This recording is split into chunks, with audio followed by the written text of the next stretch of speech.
تفتكر ايه الشيء المشترك ما بين عم سعيد بتاع الكشري وعم هارلند اللي عنده 60 سنه وشغال في بنزينه في امريكا؟ الاثنين كانوا على الله حكايتهم. تفتكر ان حد ما عندوش راس مال كبير ومعهوش شهاده عاليه انه يقدر يغير معالم السوق ويغزو العالم؟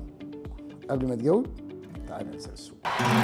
السوق بيقول ايه مع مصطفى اسماعيل. البدايه شارع بسيط في مدينه القاهره، شاب بيبيع كشري على العربيه كل يوم في نفس المكان، وطبق بعد طبق بعد كماله، والناس بتاخد منه.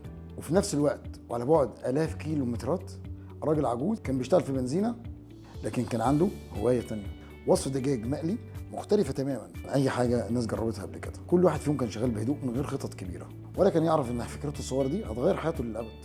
الناس كترت على عم سعيد والعربيه ما بقتش مكفيه، وبدا يفكر لازم اكبر، بس ازاي؟ بدل العربيه يفتح محل صغير في نفس الشارع، جاب كراسي وترابيزات وحط يافطه، وكانه لاول مره مستني الناس تيجي. الناس ما كانتش متعوده تاكل كشري جوه المحل، خافت لان السعر اتغير. ولكن عم ساندرز قرر يلف على المطاعم بنفسه ويعرض عليهم وصفته السحريه. انا هعلمكم ازاي تعملوا الفراخ مقليه بطريقتي، ولكن ده مقابل كل طبق تبيعوه تدوني نسبه صغيره. تخيل ان راجل عنده 65 سنه بيلف على المطاعم يقول لهم الكلام ده. النتيجه كانت ايه؟ انهم رفضوا الكلام. واللي جرب المطعم بتاع سعيد رجع تاني، وكمان جاب اصحابه معاه، والمحل بدا يتملي اكتر من كان على العربيه. واما ساندرز بعد 100 مره قرر مطعم واحد يجرب فكرته. الوصفه السحريه عملت مفعولها وبدات الناس تطلب. وعم سعيد من مطعم لسلسله مطاعم كبيره، والاسم كان مجرد عربيه كشري. الاسم كشري ابو طارق، اكبر سلسله مطاعم كشري في الوطن العربي.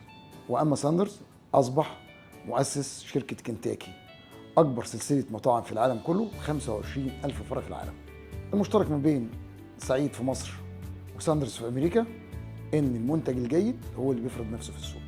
لو سعيد ما كانش خاطر وخد الخطوه الاولى كان فضل لحد النهارده بيبيع على عربيه كشري. ولو ساندرز كان استسلم بعد 100 محاوله رفض ما كانش هيبقى فيه كنتاكي. مش لازم تكون معاك الملايين، ولا تكون عبقري، ولا معاك اكبر شهاده، ولا تكون محضر دكتوراه ولا ماجستير ولا، ولكن يكون عندك الفكره وتكون مؤمن بيها ويكون عندك صبر، لان النجاح بيجي للناس بتجرب مره واثنين وثلاثه وعشرة. انا متاكد ان كل واحد فيكم عنده فكره حلوه، بس السؤال هنا تقدر تاخد الخطوه وتجرب وتخاطر وتبدا، بس ما تنساش قبل ما تخاطر تسال السوق. السوق بيقول ايه. لو عايز وش القفص وخايف تشتري سمك في ميه، يبقى لازم تبص للأمور من زاوية أوسع.